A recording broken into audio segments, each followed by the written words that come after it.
خواتین حضرات، Brazil fit بال کے مشہور کھلاڑی رونالڈینیو کا نام رونالڈ تھا۔ اینو ان کی زبان میں چھوٹے کو کہتے ہیں۔ رونالڈینیو بچپن سے ہی فٹ بال کا بہترین کھلاڑی تھا، تو اسے چھوٹا رونالڈ کہا جاتا تھا۔ اس چھوٹے رونالڈ کو اس کا والد کہتا تھا ننگے پیر کھیلو، اس سے تمہیں فٹ بال کا اور اس گراؤنڈ کا لمس محسوس ہوگا جس گراؤنڈ میں تم نے لڑنا ہے۔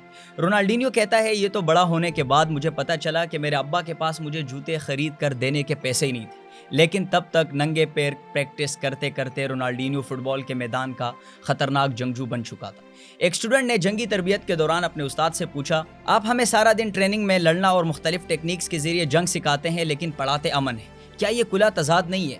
استاد نے کہا بالکل تضاد نہیں ہے، کیونکہ ایک جنگجو کسی باغ میں مالی ہو تو وہ بہتر ہے بنسبت اس مالی کے جو میدان جنگ میں ہو اور اسے لڑنا ہی نہ آتا ہو۔ یہ دنیا چونکہ امتحان ہے تو بظاہر زندگی مکمل تضادات سے بھرپور ہوتی ہے۔ مثلاً آپ بہت اچھے ہیں تو ضروری نہیں ہے کہ آپ کے آس پاس کی دنیا بھی بہت اچھی ہوگی۔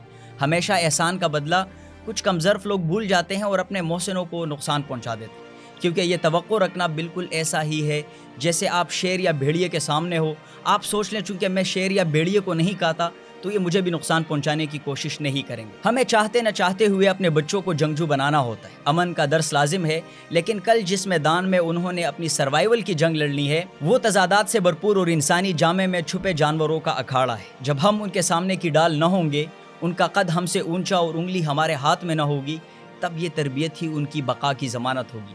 اس لیے بچوں کو ہر میدان کا کھلاڑی اور ہر فن سے آشنا کرنا وقت کی شدید ضرورت بن گیا ہے۔